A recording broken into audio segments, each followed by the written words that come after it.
Hi everybody, my name is Tom and this is my little strategy guide for TranZit. You see here this screenshot, I'm actually ranked number 1 together with Parkan. We did this yesterday. Round 42 is pretty good already, but more is possible. It gets tricky by time because the ray gun doesn't kill so fast anymore, and also the other guns like the LMGs and stuff get pretty weak by time, so you get in quite huge ammo troubles. But 45 should be possible, so I hope I can top that score at some point. So let's start with the guide now. So here we start in round 1, and the point what you can do now after you have killed the 4 zombies here is just build a turbine, just build it instantly. The zombies are pretty slow in round 1 until they have reached the windows. You anyway had to wait otherwise, so you can just use that time and build a turbine already. But do not yet place it. Well, and then the knifing behind for zombies behind windows is now pretty new. It's a pretty new mechanic, and it's quite hard to knife them now. You have to wait till they take a barrier or till they hit you, and only in those two cases you are able to hit them with the knife. So just have a look at it on this gameplay. I tried to do it quite well here. So I will only knife them when they take a barrier or when they try to hit me or when they actually do hit me. This window here, you see me killing that dude with the pistol with a headshot. You should do that too. I mean, you lose some points. Headshot gives you just 100 points. A knife would give you 130 points. So you lose some points, but this is actually not bad. It's just 30 points, and you gain a lot of time because the zombies take so long from that window. So it's actually not worth to wait for them. This is just crappy. Well, now in round 1, you saw me shooting them a few times with the pistol, maybe like 3 times or 2 times, and then finish them with the knife. This is just for point maximizing, you know, just like it was in Black Ops 1. You just shot them a few times, then finish them with the knife. And now in round 2, it's as well the same like in Black Ops 1. I just empty a clip with the M1911 and then finish them with the knife. Now you see Parkan letting some zombies in because we already gathered some points, and power-up is almost guaranteed. He will kill this dude with the M14 or what he had there. And this is because we do not want to pick up the drop instantly. You see here, now it's an insta-kill, and if we would have finished that guy with the knife, we just took that insta-kill instantly, and it would basically be active while the round switches from 2 to 3, and this is not optimal use of the power-up. So we just want to kill him with the gun, and so we can decide, do we want to pick the power-up instantly or not. Well, then you saw me buying the M14. This is what I recommend because in round 3 it gets quite tricky to work with the pistol, and you might also be out of ammo. So with the M14 you can just shoot twice and then finish with the knife. So it's just like the round number is now 3, so we can shoot, knife. So 1, 2, 3. And then in round 4 we will shoot 3 times and then knife. So it's like 4 actions, shoot, knife, and as the same amount of actions as high as the round number is. Well, then many people leave very early, or many people leave already in round 1 or so, or maybe in round 2. This is actually not what I recommend, so just remember how you have played in Black Ops 1. You just do it till, let's say, round 4 or 5 or 6 or so.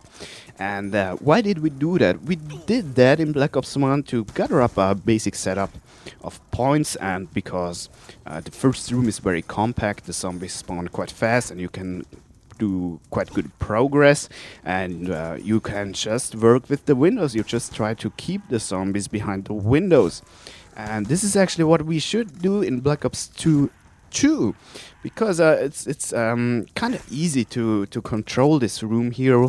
Even when you are only 2 guys, you can just use your M14. If you get overrun, you just go for headshots when it gets tricky.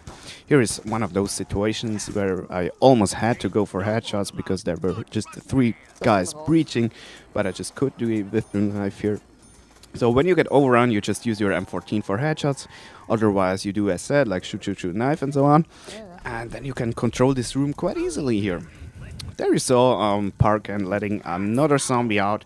Again, killing with the gun, not with the knife, so that we can decide if we want to have the power up or not. Now, why should you actually gather up points? Well, you know, the knuckles are just awesome. They are insane. So you want to actually get them also here in TranZit, not only in survival. And you need a lot of points for them. And this is exactly what we try to do here. We stay in that first room until the end of round 5 and gather up some points. And as you will see, we will have enough points for the sickle once round 5 finishes. So, yeah, that was it actually for the first few rounds. You see this little summary in the top left corner. So let's just skip the last part of round 5 here. Yeah. Alright, round 5 is done, so we wanna leave now. I take my turbine, I put it right there in that corner to the left, and that way it will open both doors at once. Now when you exit that place here, on the right is already your first bus upgrade. And we are very lucky here because it's the hatch that we need for the knuckles, so that's very cool. Now my teammate picks it up and he will stand in that door here. That means when I take my turbine, that door will not close. And so I can just take my turbine and have it with me, and I do not have to place it a second time because sometimes this door up there closes when you take your turbine.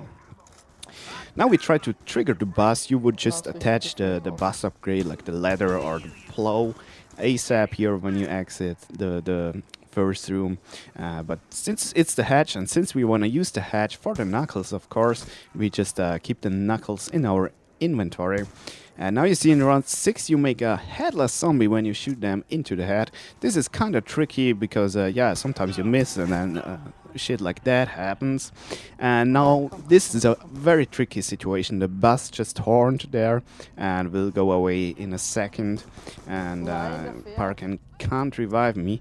And what he does now is the only right thing. He just takes the bus and leaves. He will leave me here dying, bleeding out. But what do I lose? I lose my M14, which I anyway do not use anymore. I will just buy the knuckles in a second in the next round, and then I do not need the M14 anymore.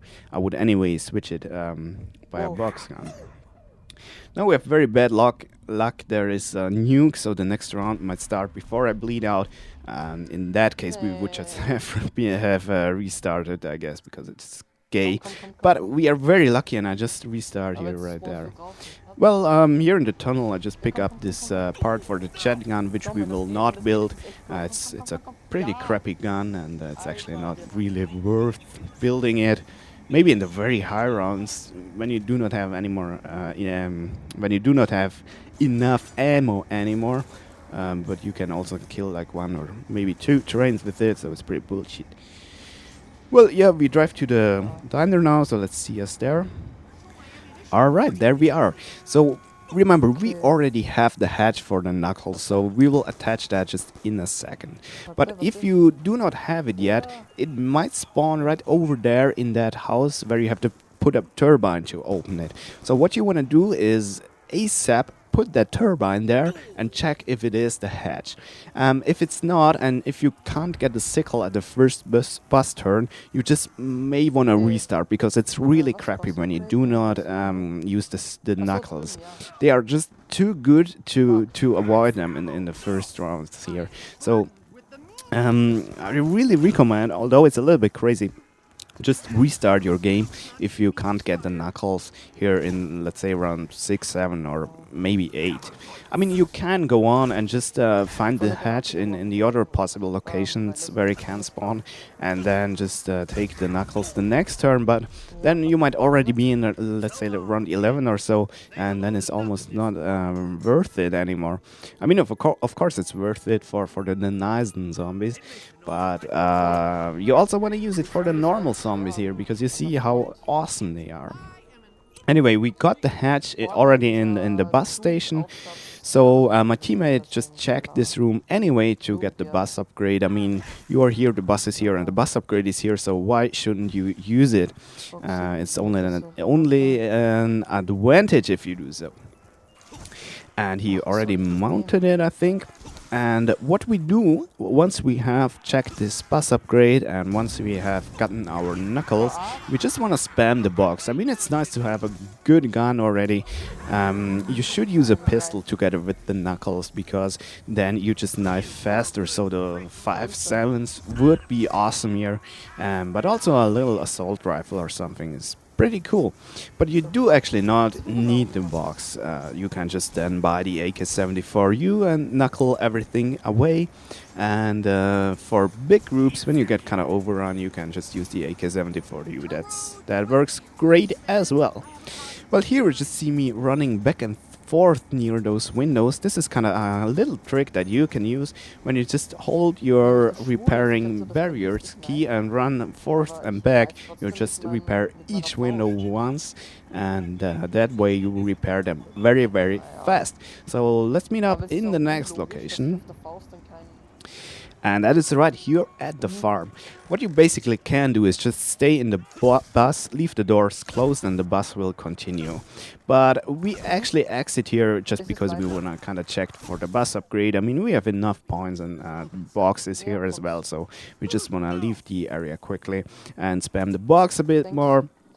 And yeah, if you have a gun stored here, you can actually already take it if you want.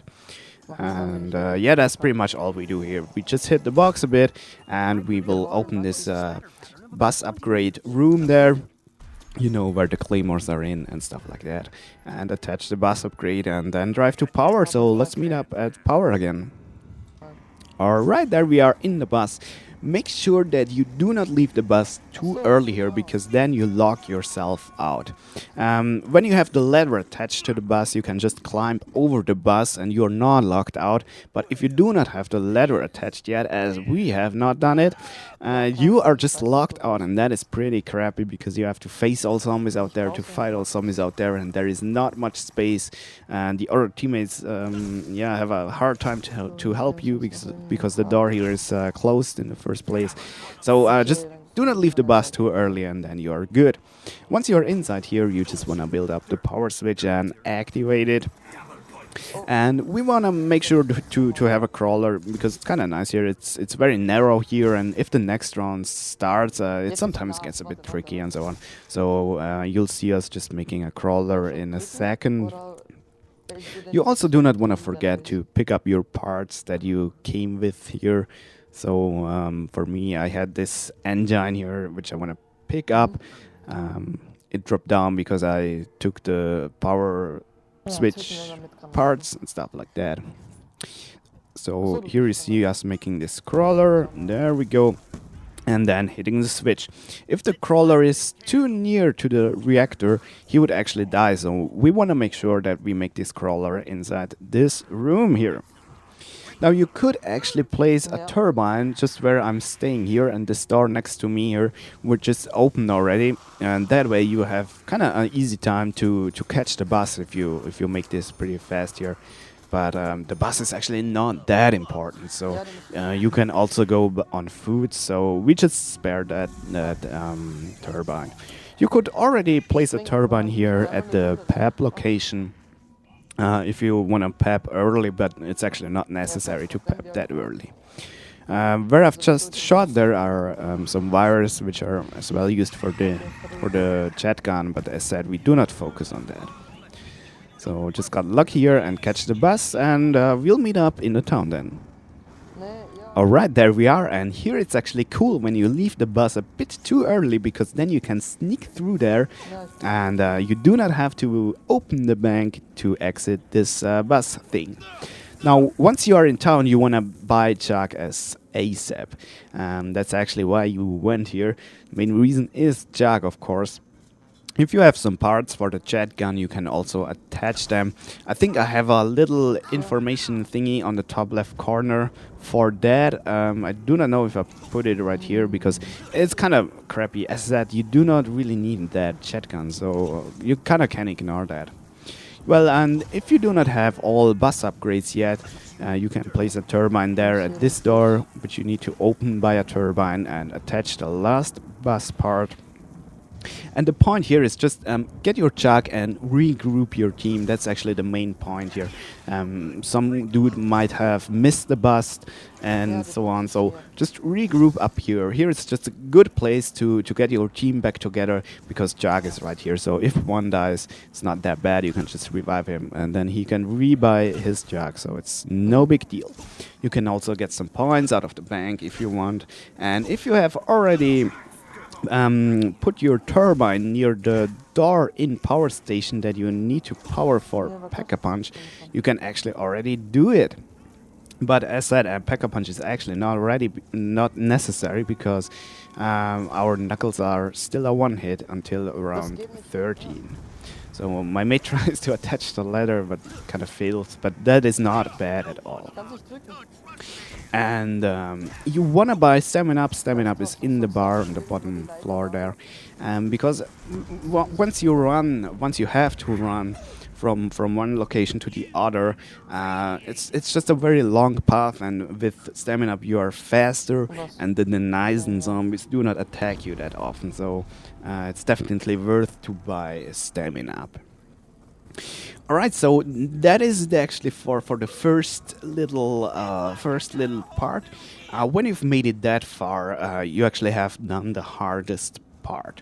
So the question is now, what do you do now? Well, one thing is, of course, you want to get the other perks, like you may want to buy Quick Revive or Speed Reload, stuff like that. Sorry. All right, and the other thing is, of course, the box. And the box is kind of, how should I say, kind of a beast in this map because it roams around and you have to walk or to travel like 1,000 miles to reach it again. So it's kind of weird. And that long travel distances you have to do is the reason why I say just get your final gun set up quite early, so quite now at this point here, because then you do not have to interrupt your gameplay later on just because you need a new gun or something. So let's say, I don't know, what we like to do is we just play a few rounds here, gather some points. Although I do not like the town, there is too much fire. We just stay here because, as that Jag is here, and gather up some points. And then we just hunt the box, let's say in round 15 or maybe 20, we just hunt the box. Well, here you see me gathering another part for the jet gun, which we, as said, do not build, but yeah. At least you see where this cabin shit is. In case you do not have the knuckles, you may want to buy the Bowie, which is there. So just have a look if you want. But let's go back to the box. So at around 15 or maybe 20, you want to get your final guns set up. And what I recommend is, of course, a ray gun because it's the strongest gun. And then good LMG or a good assault rifle like the Galil. The MTAR is nice, but the Galil is better in my opinion. And yeah, LMGs are always good. They have a lot of ammo. So just that is actually what I recommend you. You can also use your Mustang and Sally maybe instead of the Ray or so. This is okay too. So you just hunt the bugs. You might want to teleport to reach it quicker. We have a look at that a bit later. Yeah, hunt the bugs till you get your guns that you want, and you may actually already upgrade because, as said, you do not wanna. Let's say for an upgrade, you need to go to bus station, take a turbine, then you need to go to power station, put the turbine down, then you have to go to town. This takes like, let's say 10 or 15 minutes. That's bullshit. When you have to interrupt your gameplay for 10 or 15 minutes just to pack a punch, then you lose practice. After those 15 minutes, you start to play again, and then you instantly die because you forgot how to run your train or so. And yeah, it's not good. It's not good. Believe me. I mean, it's the same way you die when you do a round 100 solo. It's like you make a break over the night, and then you start to play again the next day, and you die within 2 minutes. And the last day, you haven't died for like 8 hours. So it's just like you lose practice when you make too long breaks. So try to avoid them later on. And that is why I say overpower yourself a bit. Just upgrade your stuff already in round 20 and so. Yeah, okay. That was it actually. Let's have a look at something else now. Let's talk quickly about the electro zombie. Well, if he spawns too early and you do not have EMP grenades yet, just try not to be too much afraid of him. You do not have to run away as fast as you can from him. He's actually not that bad. He's just annoying and a little bit tricky, but just stay moving and then you will dodge a lot of his attacks. And even if he hits you, you'll not die instantly. So do not be too much afraid of him. And once you have done your stuff, let's say maybe you wanted to buy a perk or so, just do that. And once you have done that, just leave the area. I think that is the best idea to deal with him as long as you do not have EMP grenades.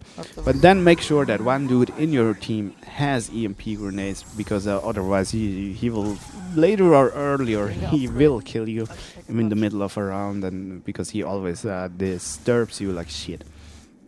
So one dude in your team must have EMP grenades, but be careful with them, because if you throw them near a perk, the perk gets disabled for some time, and if you throw them at a power-up, the power-up disappears. So be careful with them. Now let's have a look at this teleportation thing. It's really great. You kind of have to use it because it's just very fast. So you take a denizen, you go underneath the green light, and then you jump, and then you land somewhere. So where am I here? That is the problem of the teleportation. You kind of totally lose yourself. Well, you have to use all those indicators. Like there is a tower to my right.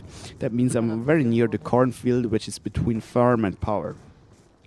But also, still, if you know where you are, in which direction do you actually walk? Do I walk to power or to farm now? And this is very, very difficult and needs a lot of practice. So use the box light as an indicator. Make sure that you know where the box is, so that you can approximately say, okay, box is there, I'm going that way, so I must go in that direction, or something like that. And use all those indicators. For example, there's a green light, which we actually use to teleport. There is this huge lava pool just next to it, and that means it's very near to town. Here is a green light underneath at the cornfield. That means, as said, between farm and power. And what else is there? A green light is very near the bridge between town and bus station, stuff like that. So just use all those indicators, and then you're actually good. And do not be afraid to teleport, even if you get lost. It's not that bad. Just run in any direction, and you'll reach a town or a place later or earlier. And also use your teammate. Your teammate has always this little arrow that indicates where you are, and he can, if the teammate knows where he is, let's say he is in diner, he can say, are you to his left or to his right, and so on. So your teammate can actually tell you where you are, maybe, and in which direction you walk. Alright, once you have done everything, once you have your 4 perks, once you have a ray gun and LMG or an assault rifle, which you have upgraded, you just want to go to a location where you can do easy rape trains. So I like this place here in the diner, and my teammate is just with me, so if I die, he can revive me and vice versa. You can also do this very easily in the town, for example. Or at the bus station, actually, there are as well 2 trains, but they are kind of tricky. So you see me here doing one of these trains. It's a very easy one, very simple. It's just a straight circle. There are no obstacles, not many zombies, and no fire. So let's have a look here at the other circle. One way to do is by just using this lava pool, jumping over it. Or the other way to do it is when you expand the circle a little bit down to your teammate there. So if you just go, or if you drag it a bit out there. Well, but what I actually want to say is, the point is, what we do here is now both players are at the same spot and we can revive each other.